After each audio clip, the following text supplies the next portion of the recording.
thorn busting, but they still wanted more. And so that's how we developed this.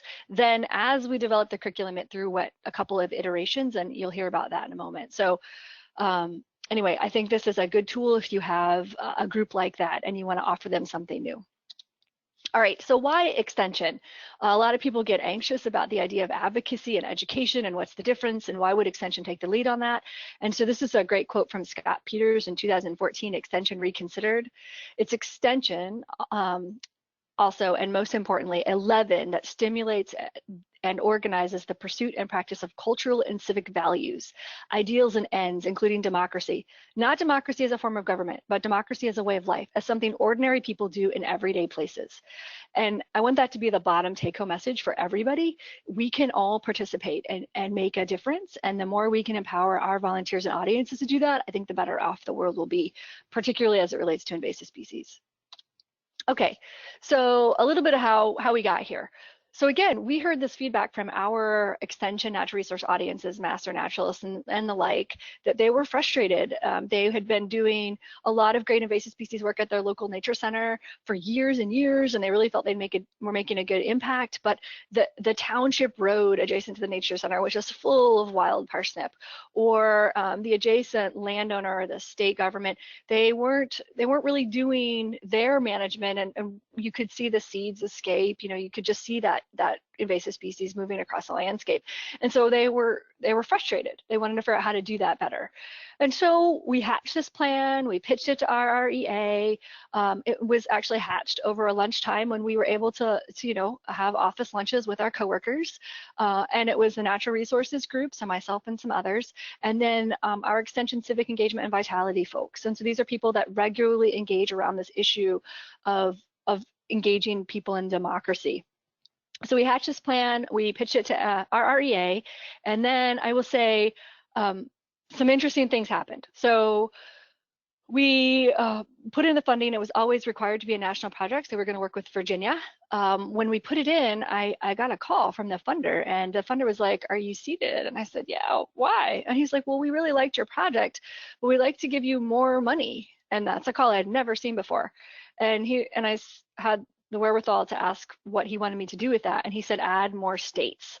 And so we thought we could do that, and so we were a little bit scrambling. So we put together some proposals and we pitched it to our colleagues within extension at different states, and we only wanted 4 states in total. We already had 1, so we needed 3 more, and we ended up getting over 30 states that wanted to work with us, actually more than 30 people, but 30 states. And that was a little bit crazy, what my boss likes to call a high quality problem. But I think it really spoke to a desire to offer additional training in this subject area, that people maybe hadn't realized it was missing, but when it was presented, it was obvious that it was missing. So anyway, we whittled that down to ultimately 7 additional states, and then we launched it to in total 7 states. So Arizona ended up dropping about midway through, and I'll talk about that in a little bit. So it was interesting. Part of the pitch was that it would always be a flipped classroom, so that it would be a lot of the content is done online, and then there is the intent to have a 1-day in-person workshop. And so in that way, it actually fits pretty well with social distancing, because all of the online content was always designed and is currently online. So that's really great. So the idea was we'd create the content, we would spread the word, and then we would launch nationally. And so we started doing that. Our first poster to recruit participants and engagement was April 2018 at Association of Natural Resource Extension Professionals National Meeting. And again, we had a lot of success, a little more than we had anticipated. And then Minnesota got our partners together, and we really started generating this curriculum. And we learned a couple of things really quickly. We thought, turns out very naively, that there was already tons of materials to help citizens engage with decision makers. We thought surely people have done this, they've just never done it with invasive species as the focus. And what we learned, actually mostly my colleague in civic engagement and vitality, who was a key organizer of this curriculum, was that that really wasn't the case. There were very few, if any, resources to enable citizens to work with decision makers. Tons of resources to help decision makers work with citizens. So that's all wonderful, but that isn't actually helpful to most of us because, as we said, 84% are not decision makers. So 84% of the world maybe needs to know the other direction, how to work better with their decision makers. So it turned out our task was bigger than we thought because we needed to develop a bunch of curriculum, like the other side of the coin, if you will. And so the good news is we also realized that we had something really unique, that this wasn't a space that was full. And this is also, I think, part of why by the time the dust settled, we had two different curriculums, one related to invasive species and one related to natural resources generally, because this is really a wide open niche. So Minnesota created a whole bunch of resources and we put them all together on these. We use the online educational platform Canvas, and so that is what we used. It turns out, I am delighted to say that when we launched this to our national partners, of course, not all of them use Canvas. It was really easy to convert Canvas to the other learning materials that other universities were doing. So that was a really lovely surprise. And so it looks a little bit like this. I'll likely show it to you. If you were going to screenshot anything from this presentation, my recommendation would be this slide. So these are the course topics. And again, remember that this is intended to be an online course and then followed by a one-day in-person workshop. And in the world that we live in with COVID-19, I think there are options to consider how to do that online content or in-person content without having to actually be in person, but that's the way it was designed.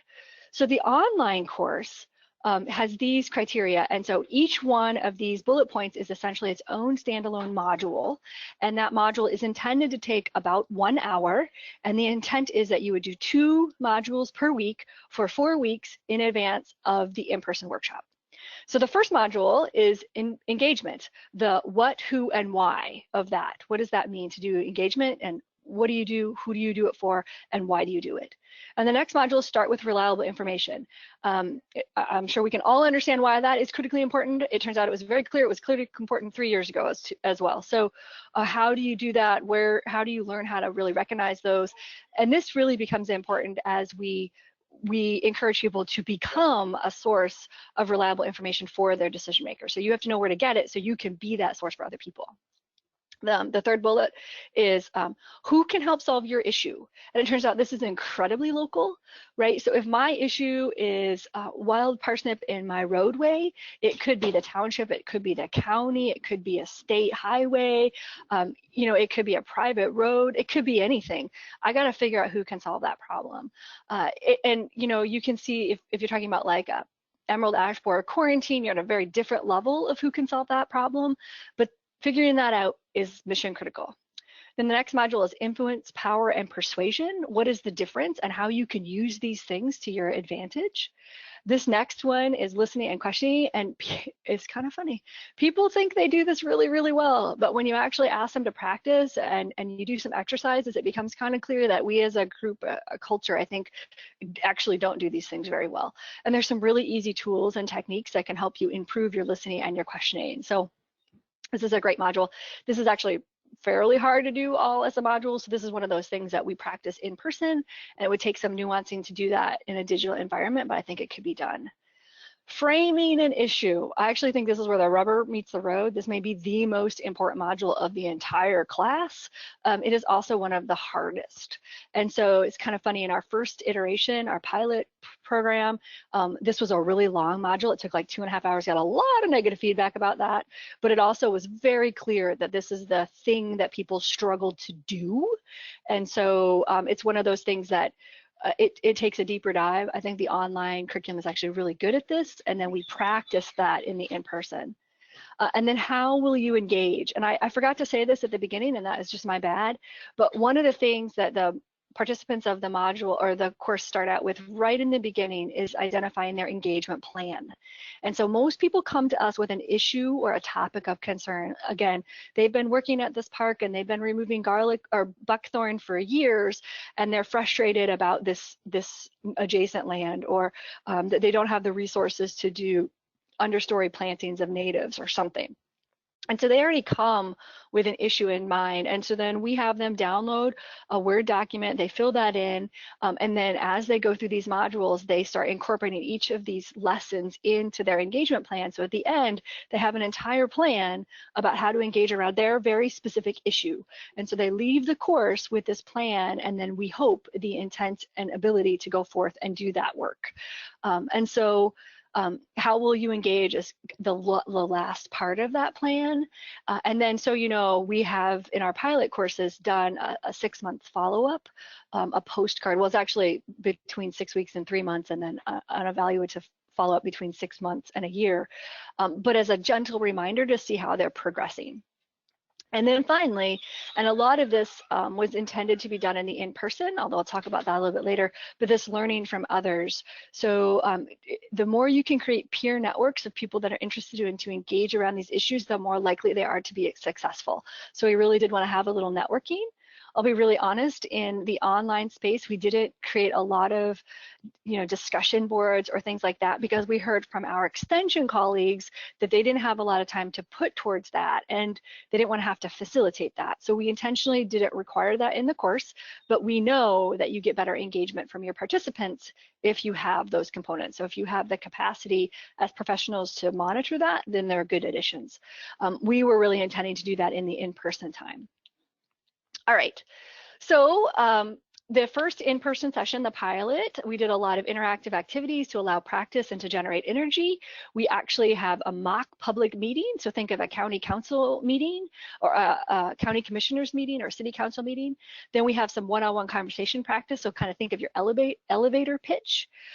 Then we went back, so these were all the things that we did in our pilot. After the pilot was over, our pilot course included a bunch of professionals like us who would ultimately facilitate this workshop when we launched it nationally, and then some of the primary participants, so Minnesota Master Naturalists, Master Gardeners, and Minnesota Master Woodland Owners, that were those primary targeted participants.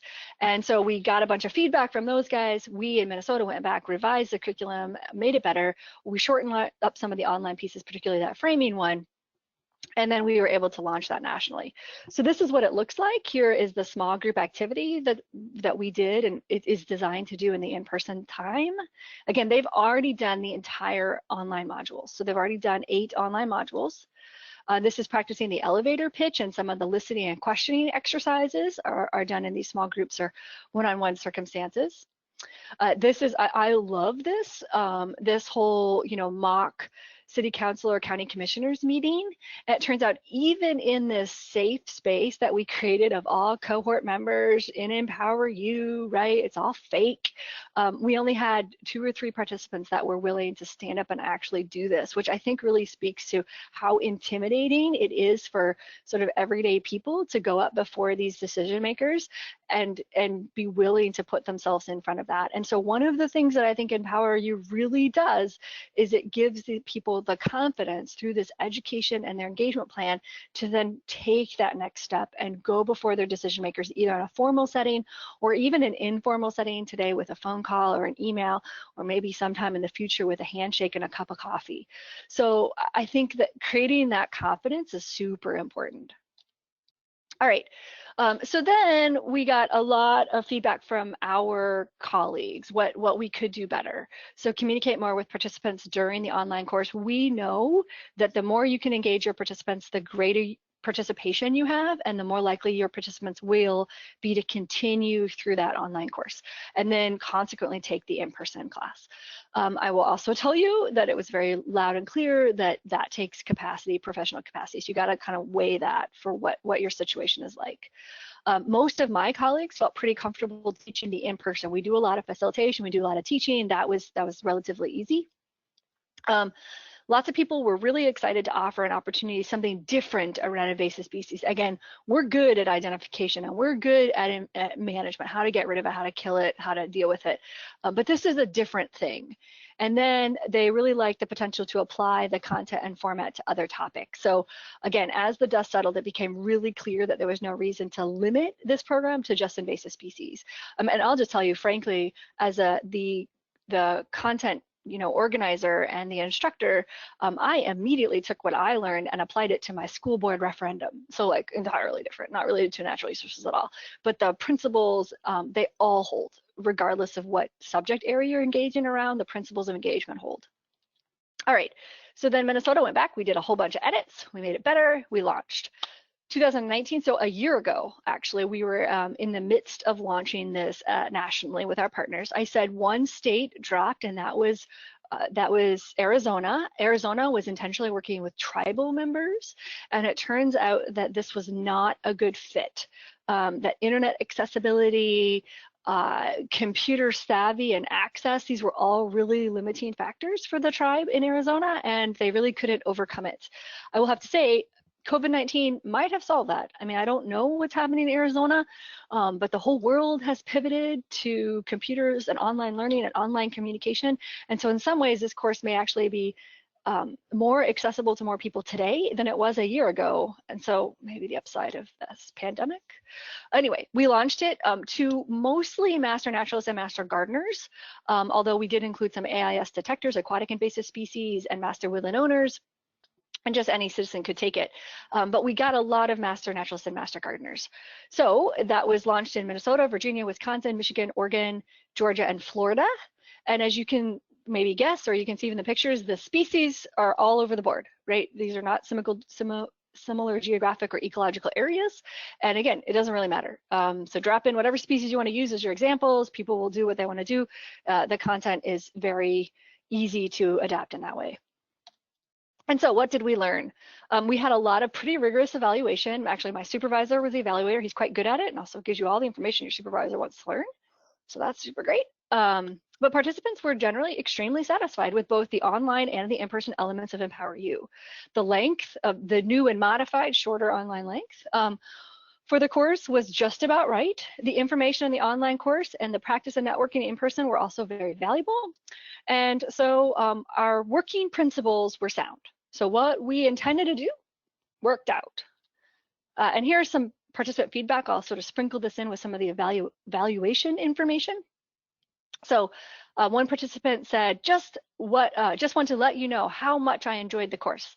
I believe it's the best focus course I've ever taken. Every piece of course material is so well chosen and the extra resource materials are very valuable. So much information on each of these subjects to choose from. I think you've done a wonderful job choosing relevant and engaging material. And this is from CISL, an aquatic invasive species detector here in Minnesota. And that's something I just want to say. So it turns out we ended up having to create a lot of resources, much more than we thought, but we also cast a pretty wide net to look for resources that, again, talked about engagement, maybe non-invasive species, that really were on target with our messaging and the research around engagement. It was very research-based, of course.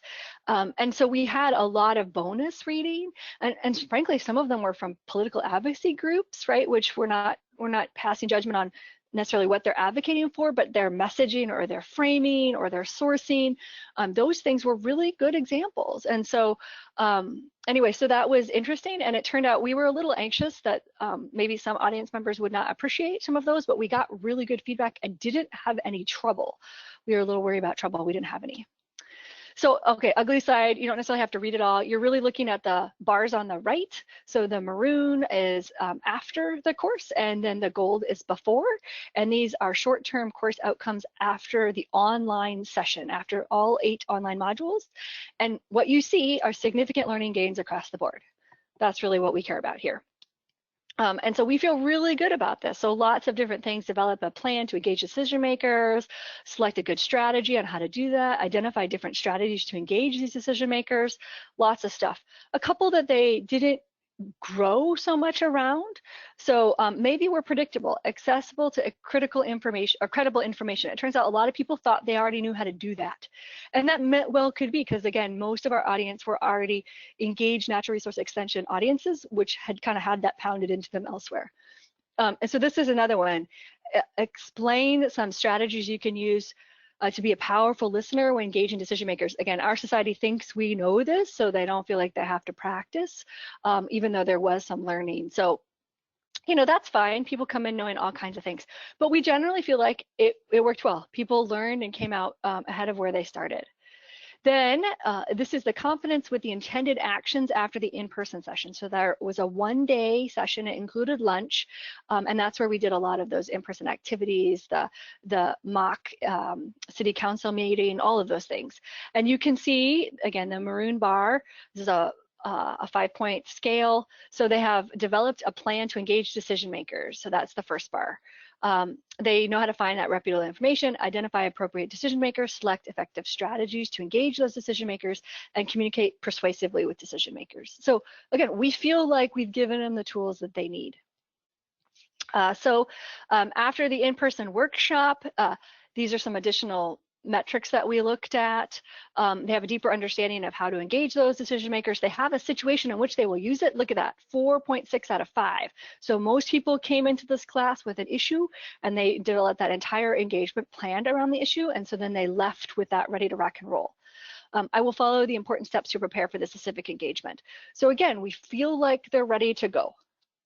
Another participant said, I appreciate the clear and organized nature of the course and how it helped me develop new skills in a step-by-step fashion. As a result of this process, I feel much more qualified to build and present a strong case for advocacy around environmental concerns. An added bonus was gaining a new network of other committed individuals and key contacts. And this is precisely what we wanted from a volunteer, right? This confidence to go forward and do great things. And then a network to work together. We know from the research that if you have a network of like-minded people striving for the same goal, you are likely to be more successful over time. So the strengths and weaknesses of the whole group kind of even out, right? You have stability. So if one person gets sick or moves away, the group can still move forward with that work. I would also like to say Dana is a Minnesota master naturalist, and she and myself and a small film crew will be filming a video for this project tomorrow at the Nature Center, Tamarack Nature Center, that she's done a lot of work with. And it's really been amazing the way she was able to implement her engagement plan and make a big difference, to do all kinds of work at Tamarack, some invasive species related and some not. Okay, so the course completion, this is an assessment we did 6 months to 1 year. And so everybody has reached the 6-month point at this point. Not everyone has reached the 1 year mark. So we're still collecting data, but you can see we wanted to find out what they were doing. So it's fine that they have a plan, but are they doing anything? And so you can see here, the maroon is I have completed the action. The very light gray, almost white, is I'm not currently planning to start this action. And then their grades in between. So you can see some people had already met with and communicated with their decision makers at this sort of assessment later. They have selected a strategy to engage and they're planning to do it. So most people identified appropriate decision makers. So again, this actually turns out to be one of the hardest things. And if you remember earlier, one of the things they struggled with, now they've sorted it out. So that's a good positive step. Finding and summarizing reputable information to share with those decision makers. A lot of people felt like they came in knowing that, but it turns out they still feel really good about that. And then finish your plan to engage those decision makers. And so some people hadn't finished it and they were still working on it. Other people maybe had already finished it and were engaging with it. So then I'm going to tell you a few stories and then we'll talk about some challenges. So the Chessie Trail in Virginia, this is Jane Smith was a Virginia master naturalist and she took this course. And I think this picture is super powerful. A picture worth, photo's worth 1,000 words. So this is her surrounded by a bunch of military cadets. And she had tried to reach out to this organizer, natural resource manager before and had not had a good experience. And she knew there were some invasive species. She really wanted to take care of it, but it didn't go well the first time. So she took our class and this was her engagement plan to try to organize some invasive species removal along this trail. And so she did all of that work and then she went back to the natural resource manager. And it turns out the manager had actually changed and the ask was really easy. I don't think she would have had the confidence to go back a second time unless she'd gone through the course and really had everything lined up and had her plan ready to go. So she went back. It turns out she didn't actually need to implement her old plan. She got a really positive response a second time. And they said not only could she do the work, but they would give her some cadets to help her. And so here she is leading out a bunch of military cadets to help her do some invasive species removal work. And she said they got a lot done. She felt really good about it and just engaging those folks in that way, getting that work done was a great story. Here is another one from our own Krista, who I believe is on this call. She shared this story with me, and I believe I can open this up. It actually is already open. I did that earlier.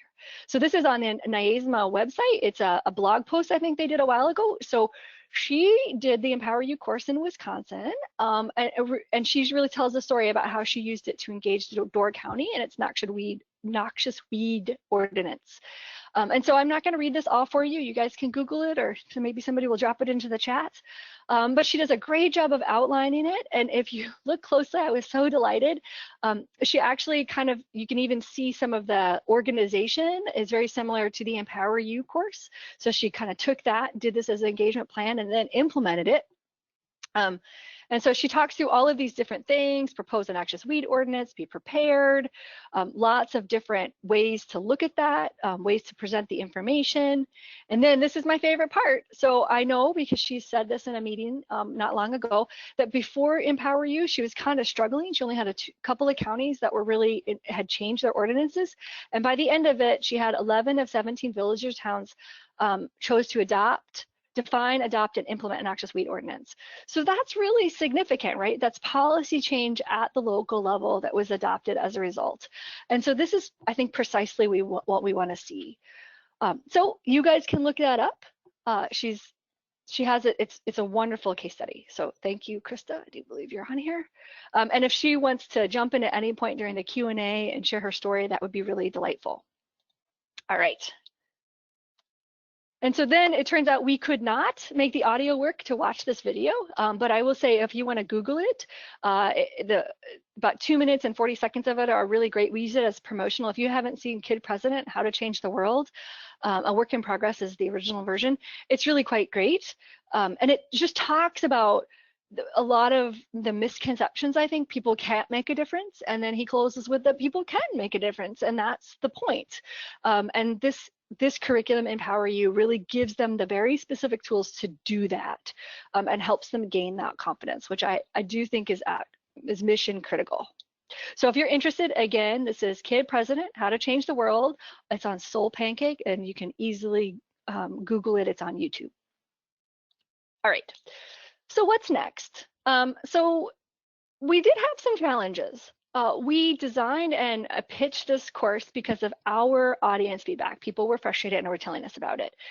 So we thought that we had this really great sort of primed and ready audience pool that was going to jump on this opportunity. And then we had that, super overwhelming enthusiasm from professionals that they wanted to participate. And so again, we felt really good. We're going to be like, pushing them away, come sign up time.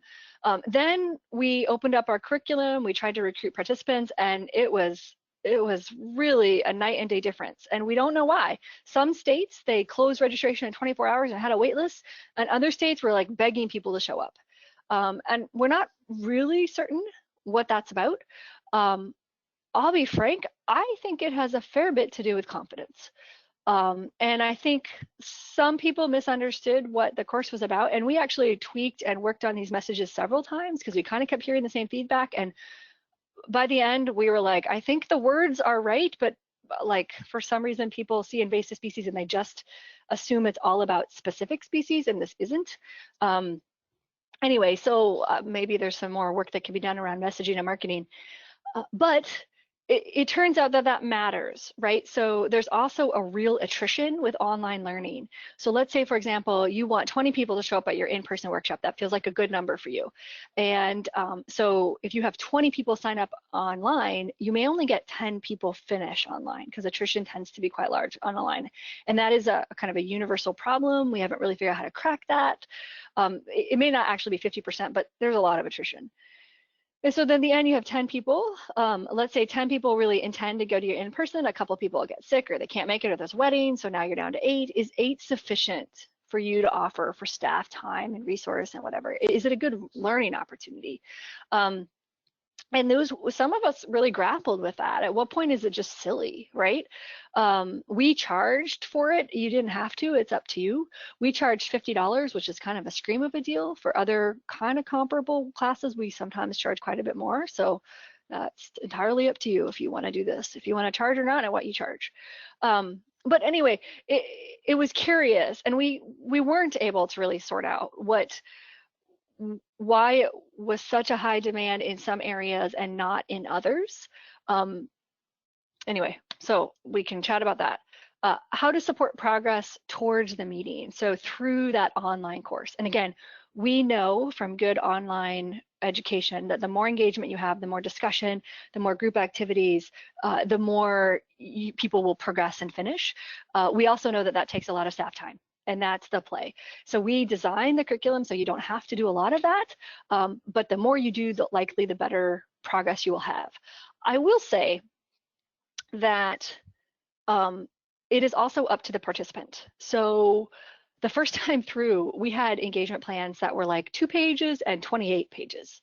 Woofda. Like, I never intended for anyone to do a 28-page engagement plan. This, I think, is the passion and dedication of the individual. So after that, we offered recommendations for what we were hoping for, and they were much shorter than 28 pages. But I do think people get out of it what they put into it, and they put into it what they care about. And that's something else to consider. So, you know, maybe you only graduate 8 people, but those 8 people go out and change the world. Maybe that's okay. Maybe 8 is just right. So anyway, how do you support that? How do you do that? How do you manage the drop in participation? I think that really comes down to what are your goals and objectives, and how much that matters to you. And we really have started thinking about this differently. I'll tell you, the other class that we really started thinking about it differently was Invasive Blitz. That was a program that we ran for 4 years. We just actually offered it in conjunction with EmpowerU a year ago. But for the first 4 years, we only had 134 participants over 4 years, so not very many. And this was a program that we asked folks to lead other people, so scouts, church groups, I don't really care, in invasive species removal work. So invasive garlic mustard pulls, buckthorn busting, whatever your problem is. And 134 people took the class. We did not re-engage them. Most of them were master volunteers of some sort, not all. And that was it. We didn't walk away exactly, but we kind of did. And it turned out year over year, when they tell us what they do, they are generating between $200,000 and $400,000 of public value per year, right? Per year, year over year, after we started doing these trainings. That's tremendous. And it turns out it didn't need to be 1,000 people. 134, we're doing a lot. So this might be something to think about. Okay, why is this program particularly attractive to female change makers? So I'm an extension forester. I have to tell you, most of my career has been dealing with female or male woodland owners, because that's mostly who show up. This was 75% female, in the national average, 70% female, 70, I might have said 75, 70%. That was flabbergasting. And there are a couple thoughts about that. So it turns out the curriculum development team was mostly female, almost exclusively female. So maybe we inadvertently made it so it's very targeted toward female. We did not intend to, but maybe we did that. The other thing I will say is both master naturalists and master gardeners tend to be female dominant. And because those were 2 of our primary recruiting mechanisms, it isn't surprising that we had more females, but 70% is more than those courses. So that's a curious thing. We don't know why, and we don't know if we should be trying to get closer to parity to 50-50 or not, but it's interesting. And then what are some necessary prerequisites? And I think you can look at this at kind of 2 different ways. So there's this level of confidence that people seem to lack. Like, they don't even sign up because they don't feel like they can do it. And that's too bad, because they can do it. And there's this like technology piece that really the tribe in Arizona struggled with. You know, do you have access to the internet? Do you have access to a computer? And those types of things. So you got to make sure that that fits with your audience. All right. So at this point, it's always a little hard talking to a crowd that you can't see, but I'm going to quickly open up a couple of these links. So these are all live. And I just want to show you kind of what this is. And so this is the files that we would give you, essentially. Okay, there we go. This is just a preview of, we did hear pretty loudly in our first go through that people wanted a printout that they could have. So this is essentially the course in paper that people are welcome to print if they so choose. We chose not to print it and give it to them.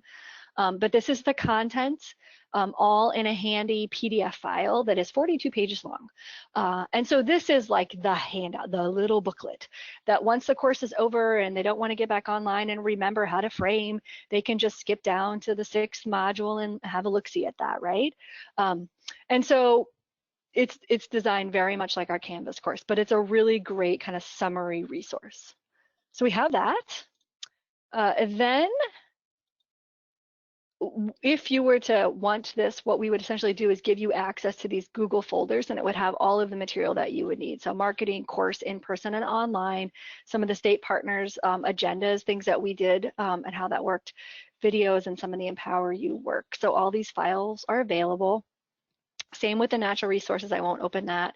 And then I will just pop in. Here it is. So this is what it looks like. This is the most recent Canvas course. If you look at it from a student view, it would look like this. And this is exactly what it looks like. Introduction, here's your engagement plan. We would ask that the participants then download this and fill it out. What's your issue? Here are all your things. Get your data, find your decision maker. You see how this follows exactly with the actual modules. That is not a mistake. And then here are the modules that participants would work through. And so you can see each one of these, and I'll just flip through one quickly. We're not going to spend much time, but you can get a feel for it. So here are the objectives and the goals, and then the participant just slides right through. There's a lot of these embedded videos. Some we created and some we were able to find, and some resources to help people understand that in a variety of learning fashions. Information. More. Here's another video. So this is not ours. We pulled this because it turns out there was some really great information out there. Also some supporting documents if you want to look more closely. Here are the references. Of course, it's all peer reviewed. And then there's a quiz at the end. So we always have some idea how people are doing. And then you start the next module. So each module goes like that. And I have a couple more poll questions I will open, and then we'll be ready for the Q&A. So, all right, these are anonymous. I believe I have opened the poll. So the poll question is, do you see yourself using any of these materials? And I can't tell who says no, so don't feel bad if you say no. Ooh.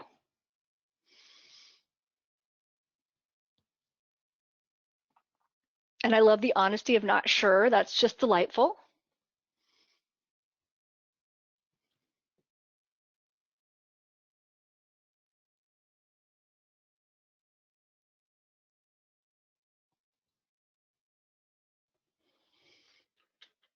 %69% have voted, and I'll leave it open a little bit longer.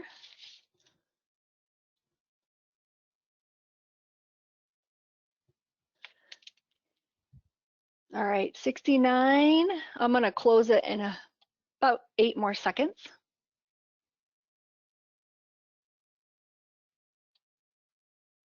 All right, last chance. Closing the polls. All right, so 53%, just over half of you said yes. That's yay, super exciting for me.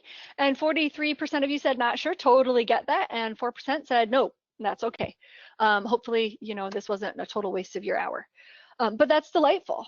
All right, we have, and if so, this is the next question. I'm going to launch it. And there's one more poll question after this. If you said yes or not sure, with what audience might you use this? And I don't think you can tell me who other is, but if you wanted to type other in the chat, that would be super delightful.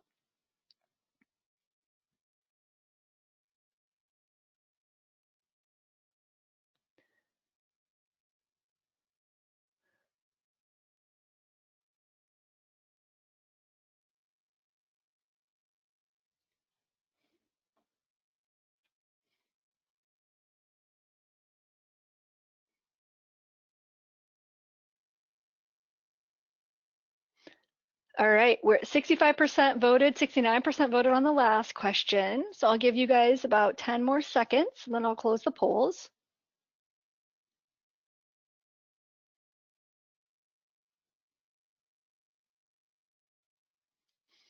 All right, 70%, we got a few. All right, so it's for 58% said local volunteers. I think that's perfect. I'll be really frank.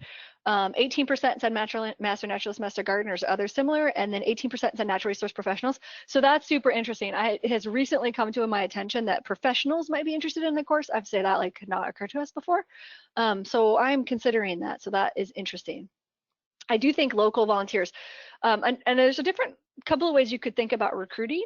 So if you can just get a local chapter, for example, to just commit to do the course as a group, then your audience is built in and so's your networking. That actually might be super easy.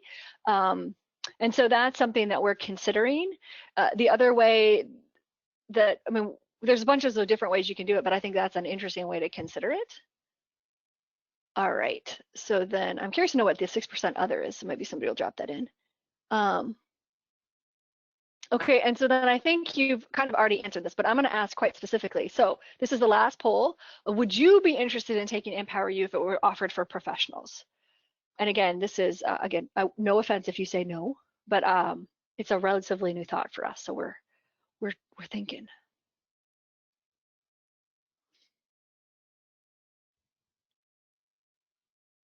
68% voted already. Okay, that was fast. 70%.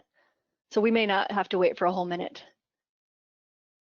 And that's good feedback. I gotta write this down. 71% voted. We'll keep it open for a few more seconds, but we got a high number here.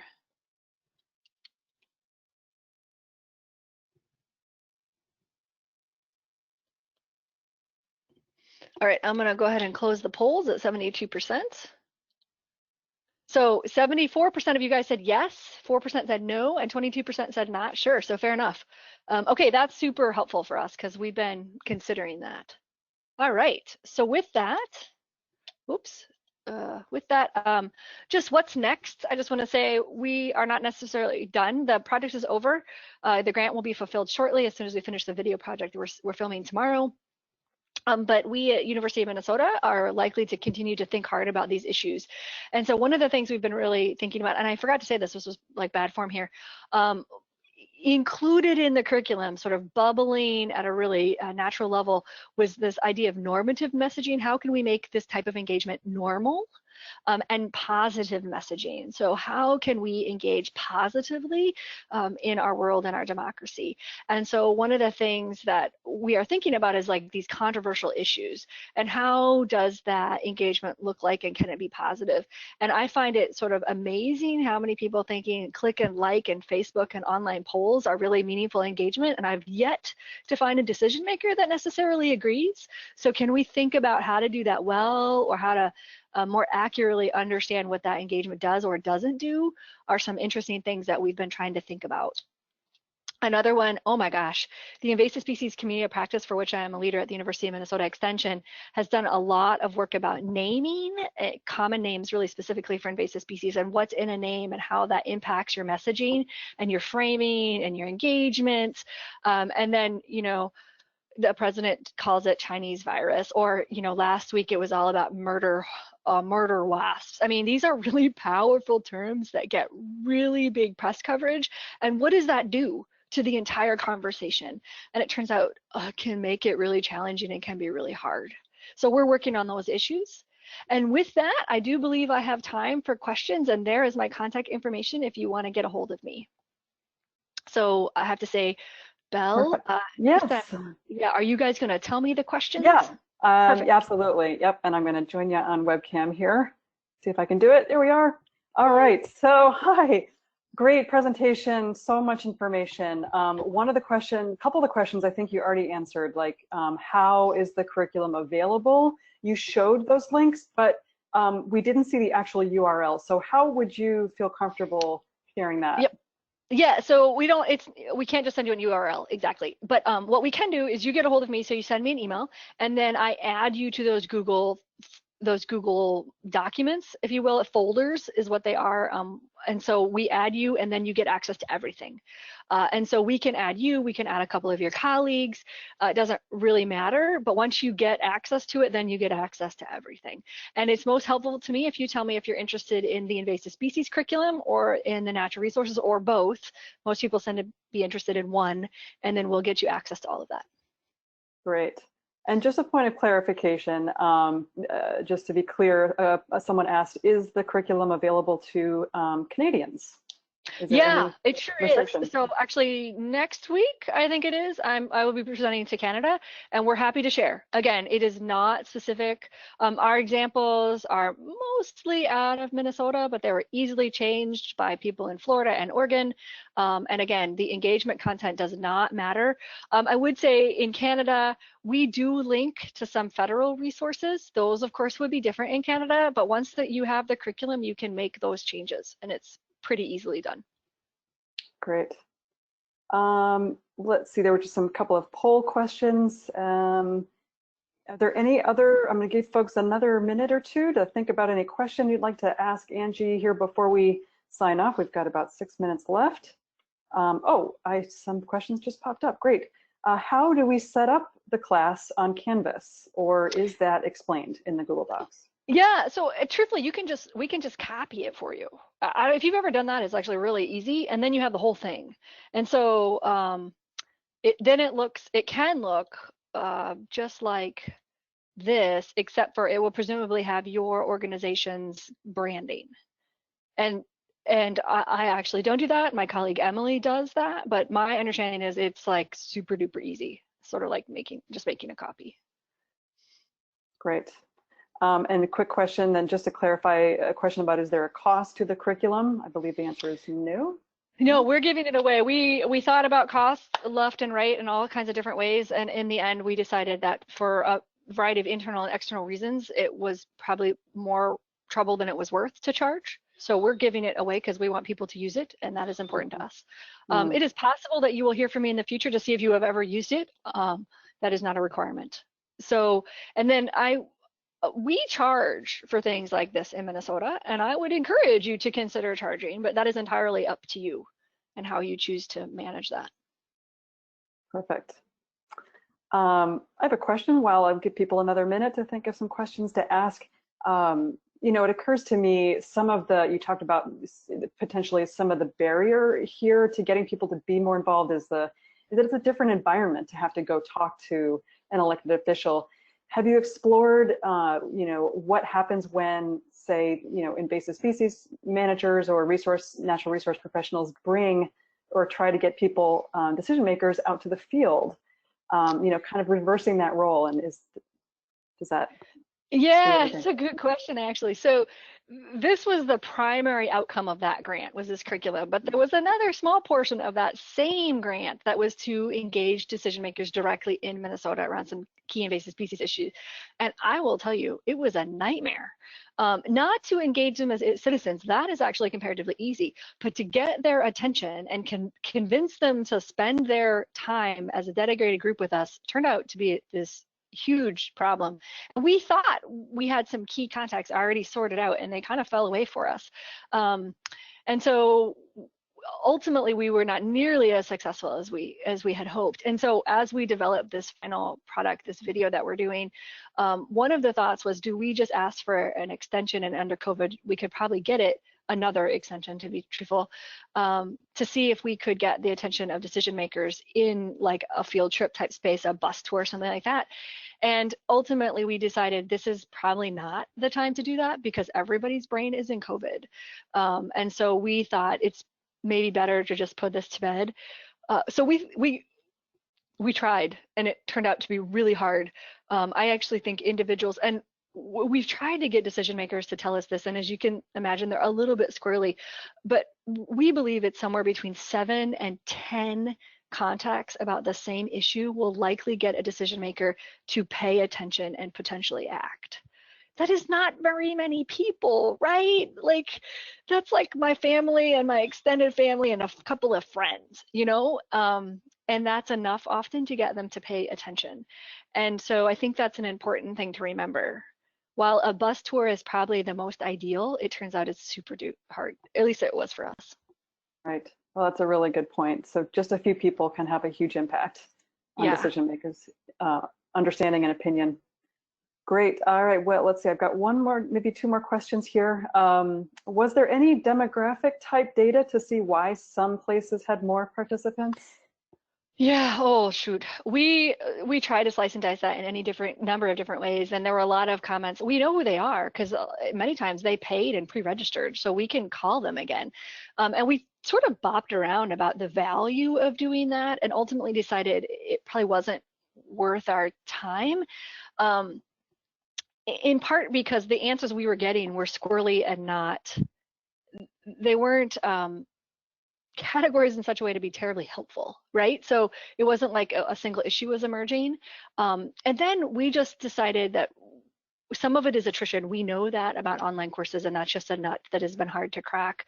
And then we in Minnesota think we can do a little bit better job like targeting our volunteers, getting them as a group. So my next class will be for our water stewards, and the Minnesota Pollution Control Agency is going to help organize that. And they already had this already organized group. So I'll drop in and offer it to that group. So we spent a lot of time trying to decide whether we were going to do a lot more in-depth evaluation of the people who didn't come and why, and ultimately decided not to. All right. A couple final points. Suggestion to tell decision makers about the value of volunteer hours. They're suggesting that that's been a strong motivator to get them more directly involved. Yeah, and so our programs have actually gotten really good about this in Minnesota. We do a lot of public value assessments, so that number $200,000 to $400,000 a year, we calculate that every year. We have also gotten pretty sophisticated in our extension databases, so we can pull it by legislative district, right? So if you want to know what the volunteers are doing in your legislative district, we can pull of that and we can tell them exactly what they're doing, the activities and the public value. I think that is a really good way to remind people that these volunteers have a lot of value and can do a lot. It is also important to have these specific anecdotes, these specific stories, because people love a narrative. So how do you frame up your story that people can understand and remember, and sprinkle in the data in such a way to give it the backing and legs and the support that it needs to be real and useful. But absolutely. And the other thing I think is important sometimes to tell decision makers is volunteers are not free labor, right? There is management that goes with volunteers, and you need to be able to fund and support that management if you want to get good outcomes from your volunteers. Right, good point. All right, one final point before we sign off, a suggestion to wear cameras in the field or take video or cameras and record the field conditions and send them to decision makers. I wonder if you've explored that. So it's a great comment. So in we have a couple of video series, and I can maybe drop that in somewhere, that talked about working with natural resource professionals and working with volunteers, kind of the final component of that invasive blitz program. And one of the things we say is to take before and to take after pictures, as much frankly to motivate your volunteers, because it can really look overwhelming. You walk up to a stand and you work at it every day all summer long, and it looks like you didn't make any difference because you can't remember what it looked like in April, right? And then you whip out the pictures and you're like, holy smokes, like I can see through the woods.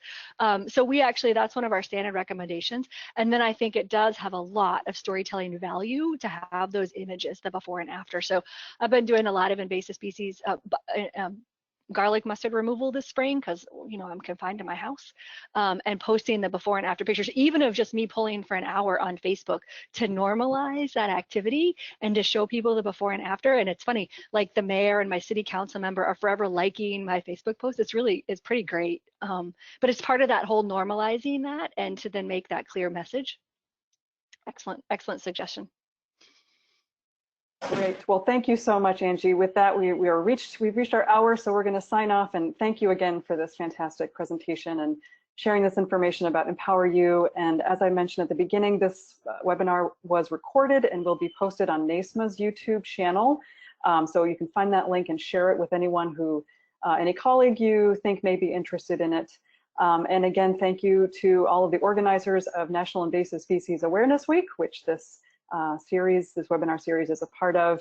And I hope you tune in, everyone who's listening, to the rest of our webinar series this week. We've got 2 more. So again, thank you, Angie, so much for this, and have a great rest of the week, everyone. Thanks.